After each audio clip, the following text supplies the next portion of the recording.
विधानसभा चुनाव में कांग्रेस की हार के बाद उसके अंतर्किलह समय समय पर निकलकर सामने आ रही है। कभी उनकी स्क्रीनिंग कमेटी की रजनी पाटिल के भाषणों से ये सुनाई देती है, तो कभी किसी और नेता के बयानों से। ये साफ साफ जो आंतरिक कलह है, ये पायलट और गहलोत गुट वाली कलह नहीं है।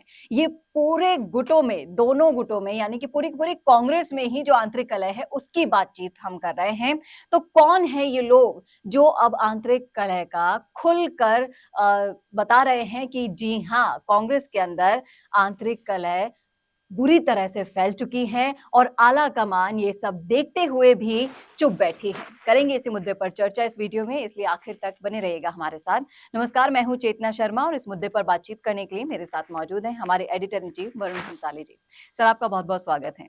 तो मैं ये जानना चाहूंगी कि कांग्रेस जब से हार चुकी है विधानसभा चुनाव में, तो इसके नेताओं के जब गाहे बगाहे बयान आते हैं, तो वो जो आंतरिक कलह है उसके बारे में कई बार बोला जा चुका है। जैसे कि रजनी पाटिल ने भी बताया था और काफी बवाल भी हुआ था उनके बयान के बाद के, और ये सब पता चल गया था कि आंतरिक कलह इतनी ज्यादा है कि वो अब किसी के कंट्रोल में नहीं है। जहां तक हम बात करते थे पायलट और गहलोत की, तो अब तो उन्हें राजस्थान से बाहर भेज दिया गया है, लेकिन फिर भी आंतरिक कलह दिखाई दे रही है साफ साफ। आर तिवारी जी का अभी जो बयान सामने आया, उन्होंने साफ साफ कह दिया कि पार्टी में कुछ जयचंद हैं जिनकी वजह से ये सब चीजें हो रही हैं। तो उनका निशाना किस पर था?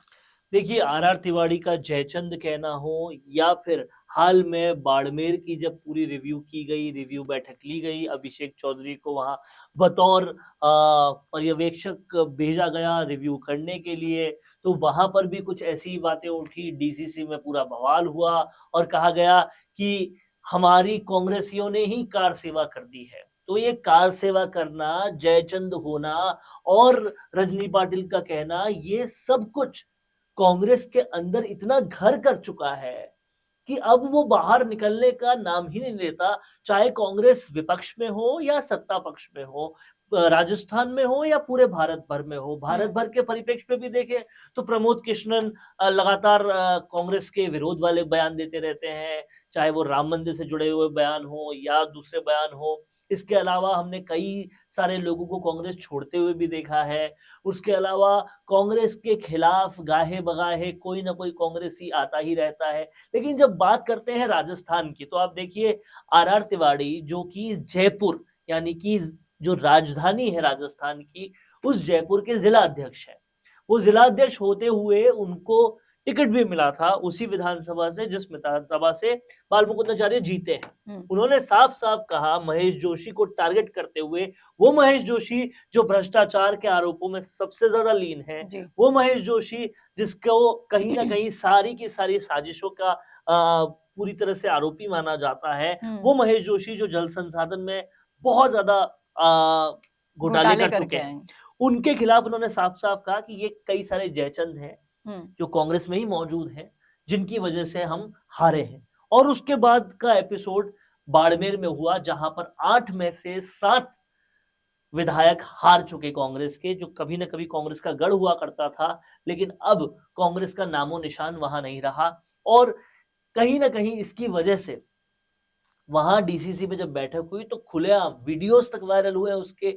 उन्होंने कहा कि कई सारे कार सेवा हमारी की गई है और कार सेवा करने वाले खुद कांग्रेसी थे। तो जयचंद होना, कार सेवा होना, ये अब शुरू हो चुका है और इतने ज्यादा स्तर पे शुरू हो चुका है कि वो सामने दिख रहा है। और ऐसे में कांग्रेस लोकसभा चुनाव की तैयारी कैसे करेगी? आप देखिए, पूरी तरीके से कांग्रेस में यही बिखराव दिख रहा है, राजस्थान में भी ये बिखराव दिख रहा है। और जब हम राष्ट्र पटल पे बात करें तो वहां इंडिया अलायंस के भरोसे कांग्रेस थी। इंडिया अलायंस में केजरीवाल ने पंजाब से सीटें देने से मना कर दिया और ममता बनर्जी ने बंगाल से सीटें देने से मना किया, नीतीश कुमार बिहार से चले ही गए एनडीए में। तो अब जो है कांग्रेस के पास कुछ चारा नहीं बच रहा है और कांग्रेस और ज्यादा हतोत्साहन में जाती जा रही है। समझने वाली बात चेतना ये है कि 22 सीटों वाली कांग्रेस जब थी, जब वसुंधरा राजे का शासन था, तब भी कांग्रेस इतनी हतोत्साहित नहीं थी जितनी आज 70 सीटों पर भी हतोत्साहित है। और उसकी एक वजह आपको पता है क्या है? उसकी वजह यह है कि तब सचिन पायलट थे। हुँ। जो उत्साहवर्धन करना, मोटिवेट करना, कार्यकर्ताओं को किसी न किसी तरीके से मोटिवेटेड रखना ताकि वो लोहा ले सके पक्ष से। जी, और आप सुन सकते हैं इनके बयानों में, चाहे से वो रजनी पाटिल हो या फिर आर.आर. तिवारी हो, उन्होंने साफ शब्दों में ये कहा है कि हमें तो अपने ही शिकार बना रहे हैं, तो ये अपने कौन है? वो वही लोग जो उनकी पार्टी के कार्यकर्ता हैं, वही लोग जो उनके पार्टी के नेता हैं। यहाँ पर आपको एकजुट होकर काम करने की जहाँ ज़रूरत थी, वहाँ अब चारों तरफ बिखराव की स्थिति पैदा हो चुकी है और कहीं न कहीं ये कांग्रेस को और गर्त में ले जा रही हैं। कहाँ आप ये सोच रहे थे कि आप राजस्थान में रिपीट होंगे और कहाँ आप ये जो आंतरिक कलह बिल्कुल अपने चरम पर पहुंच चुका है। तो अब साफ-साफ आप कांग्रेस की तस्वीर देख सकते हैं कि किस तरह से मोदी जी ने जो कहा था कांग्रेस मुक्त भारत, उस तरफ तेजी से ये लेकिन तस्वीर मैं दौड़ती कहूँगा दिखाई दे चेतना रही है। कि कांग्रेस मुक्त भारत होना अच्छा नहीं है, हुँ, क्योंकि अपोज़िशन चला जाएगा तो सत्ता पक्ष आंसरेबल किसको होगा? जी। आंसरेबल नहीं होगा तो वो मनमानी करने लगेगा। तो अच्छे लोकतंत्र के लिए ये ठीक भी नहीं है। और आप एक तरफ देखिए कांग्रेस में एक तरफ छोड़ने वालों की होड़ लगी हुई है। जी। अब मुरली देवरा के जो बेटे हैं मिलिंद देवड़ा वो भी छोड़ चुके हैं। लगातार यंगस्टर्स आपको छोड़ के जा रहे हैं, आपको समझ में नहीं आ रहा कि जो यंगस्टर्स हैं, जो अच्छा काम कर रहे हैं उनको आगे बढ़ाया जाए, आप नहीं बढ़ा रहे। सचिन पायलट क्या हैं, क्या कर सकते हैं, राजस्थान कांग्रेस में कितना महत्व रखते हैं, ये उनको बताने की ज़रूरत नहीं पड़ती, ये अपने आप पता चल जाता है कि भाई जब वो थे तो 22 सीटों वाली कांग्रेस भी अच्छा कर रही थी। हुँ, अब जब वो नहीं है या उन्हें किसी साजिश के तहत राजस्थान से बाहर कर दिया गया है, तो 70 सीटों वाली कांग्रेस का भी ये हाल हो रहा है कि गुटबाजियाँ सामने आ रही है हर जगह पर। और आप देखिए प्रकोप ऐसा है अशोक गहलोत का कि आज तक भी उस सरकार ने जो कुछ किया उसका दंश कांग्रेस को झेलना पड़ रहा है। हुँ, कहीं राज्यवर्धन सिंह राठौड़ बात कर रहे हैं कि भाई 150 करोड़ रुपए के तो आपने टी-शर्ट ही बाँट दिए, तो जी। कहीं भजनलाल शर्मा मुख्यमंत्री जो है वो साफ तौर पे बता रहे हैं कांग्रेस ने किस तरह से भ्रष्टाचार किया। तो ये सारी चीज़ें कांग्रेस का पीछा छोड़ नहीं रही और दूसरी तरफ से ईडी से लेकर सारी एजेंसीज़ अभी उन मामलों की जाँच कर ही रही है और तीसरी तरफ से कांग्रेस के खुद के जयचंद और खुद के कारसेवक निकल कर सामने आ रहे हैं, एक्सपोज़ हो रहे हैं। ऐसे में अप्रैल में होने वाला लोकसभा चुनाव हुँ, और उसके लिए बन रहा जनता के दिमाग में परसेप्शन कांग्रेस के लिए जो हो रहा है, वो सच मानिए कांग्रेस को खत्म करने की दिशा में आगे बढ़ रहा है।